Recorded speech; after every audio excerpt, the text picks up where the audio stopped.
From Africa to Asia and Hong Kong, the British Crown colony that's the West's gateway to communist China. After Japan, Hong Kong's the most heavily industrialized center in Asia. The colony, itself governing, has developed so much over the last 10 years, it's now one of the world's top 20 trading powers.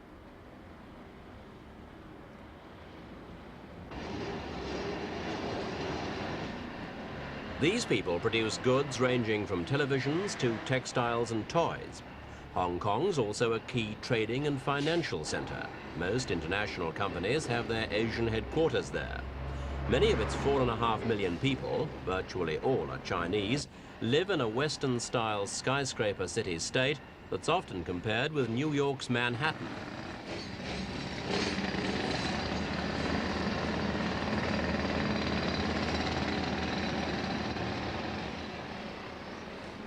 The skyline certainly resembles Manhattan, but this is Asia, not North America. The people inside the skyscrapers are Chinese, the inheritors of an ancient philosophy and culture that developed separately from Western civilization. Behind these walls, people still believe in a concept that dates back to before the discovery of America. The Connaught Centre, a modern government block, has been plagued with problems like water pipes bursting, concrete falling off and faulty windows. Some Chinese say the windows resemble markings on tombstones and the roof looks like a coffin. They add the building's dominated by one shaped like a funeral incense holder. But the governor's residence is nearly 100 years old and it's had no problems. It's not got funereal overtones. Also, it has a hill behind it and water to the front. The Chinese say that Hong Kong has hills that resemble a dragon. The best place for a building's the head, the site of Government House. So the Chinese claim it's got good Fung Shui. The Connaught Centre hasn't.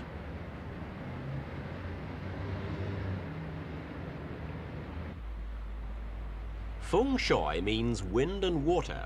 There are 5 basic elements of life: metal, wood, water, fire and earth. Fung Shui followers study their alignment with what they call qi, the spirit of the universe.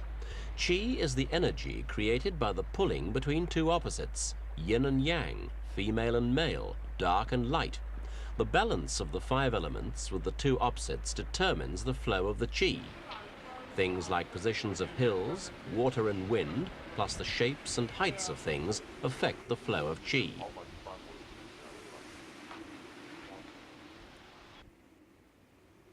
The Hong Kong peninsula of Kowloon is now largely industrialized, but Chinese traditions continue. Many Chinese still live in old-fashioned farming villages. Some go down to the factories every day to work. But ancestor worship is an integral part of their society, so graves are revered.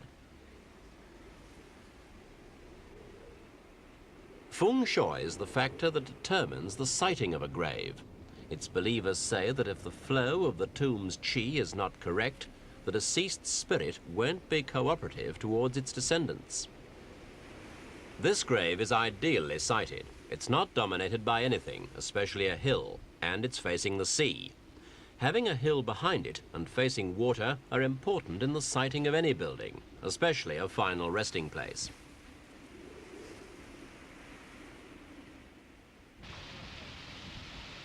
Feng Shui often affects graves in urban Hong Kong too. It's a crowded place where even finding room for the dead is a problem. The shortage of space and the high speed of development has made the colony's government clear a cemetery to make way for a building project. So the government's relocating the graves at its expense at sites chosen by relatives.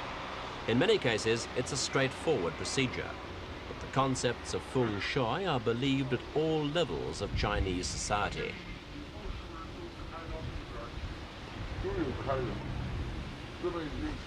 Some of the graves have been brought to this cemetery, where Feng Shui expert Lin Yun has been called in by a Christian Chinese businessman to make sure his father's tomb is correctly recited. Lin is accompanied by his student Xiu Fong Fong, well known locally as a film actress and director. Lin explains to her how the qi of the hills and the surrounding graves will affect this particular one. He says the hill the cemetery is on is situated on the Hong Kong dragon's body. Being neither on the tail nor head, the qi won't be affected. But the statue of an angel beside it and some other nearby tombstones are so tall they will oppress the father's qi and make it difficult to flow smoothly. Lin suggests building a large statue on the grave to prevent this. Siu asks if a neighboring hill is a threat. Lin says it's lower than the one they're on, so it's not a danger to the spirit. But the new grave must be taller than one particular tomb to attract the flow of qi from that hill to the father's eventual resting place. Lin is a geomancer, and they use a geomancer's compass to find out which direction the grave should face. The marks around the compass symbolize family, education, wealth, career, travel, marriage, children, and fame. In Fung Shui, their relationship with other elements is important in sighting things.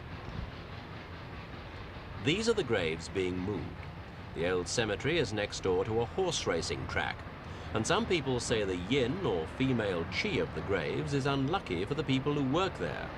But it doesn't affect punters on race days because of the presence of horses, which represent yang, the strong masculine element.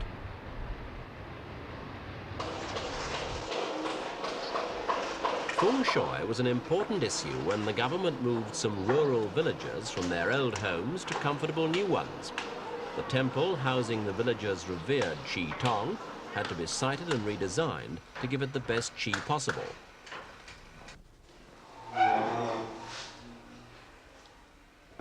Like other villages in this part of Hong Kong, there's a clan structure based on ancestor worship. The qi tong is a stone tablet bearing the names of the clan's long-dead foundling fathers. It also bears their qi. So a geomancer like Lin had to be called in to make sure the qi tong was correctly housed.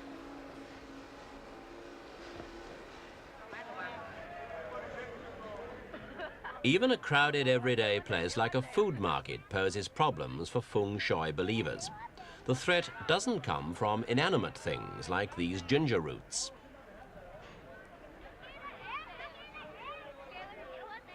Meat and fish cause the danger. It's dead flesh, and the bad qi it gives off poses the threat. These fish have been dead for some time, but they still radiate qi.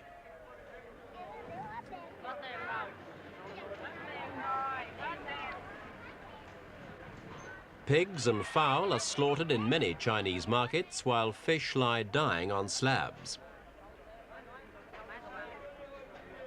So local people put special mirrors outside their homes to deflect the bad qi and its attendant poor luck.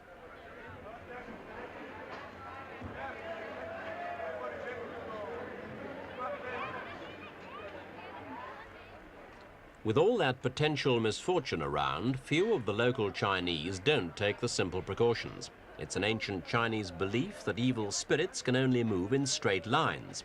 They can't flow round corners, so a mirror reflects them straight back.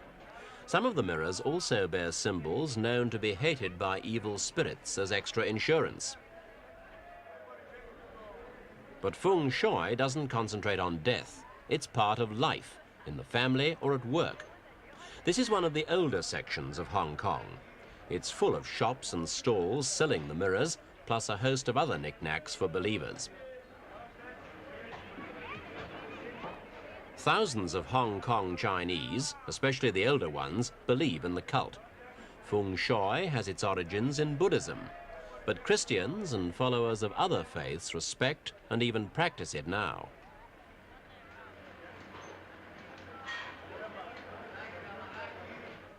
In any home, the cooking stove has the strongest qi because it prepares the food. Putting a Buddha figure on the refrigerator will give the food inside good qi, bringing peace and prosperity to the people who eat it. This is the home of Ju Mu, who directs films about China's Mandarin era. The Mandarin aristocracy ran China until early in this century. Films about them are popular among Chinese who don't live under the country's communist regime. He did have a lot of problems. His marriage was in trouble and business wasn't going too well. So he called in geomancer Lin to rearrange his flat. In order to improve his marriage, Lin told Ju to place the bed in a rounded corner with a plant on the headboard and 2 lamps. This was to improve his qi. Lin told him the vase represented peace, and the bigger the plant grew, the healthier his qi would be.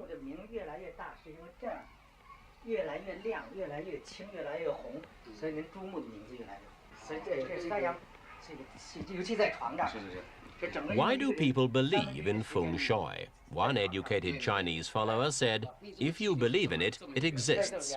If you don't, it doesn't exist. It's as simple as that.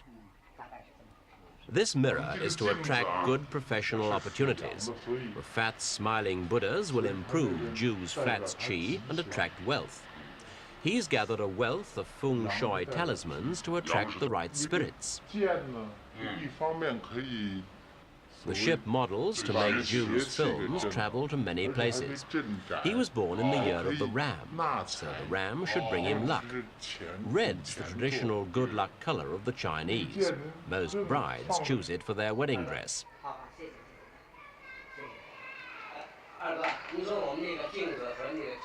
Lin also gave the film director some advice on the layout of his lounge. He's one of Hong Kong's top geomancers, but professionally, Lin's job is teaching the Mandarin language at a university. He's often wined and dined by his many devotees, and he flies all over the world to solve the Fung Shui problems of rich admirers. It's traditional to pay a geomancer with money in a red envelope. His film star student returns the cash, but Lin keeps the envelope because it's unlucky to return that. The ritual dates back to the Sung dynasty of the 1300s.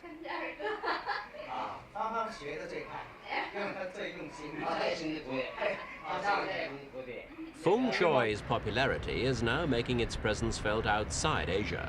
If your boss rearranges his office, it could mean he's got problems. If your best friend rearranges his bedroom, be careful how you ask him why.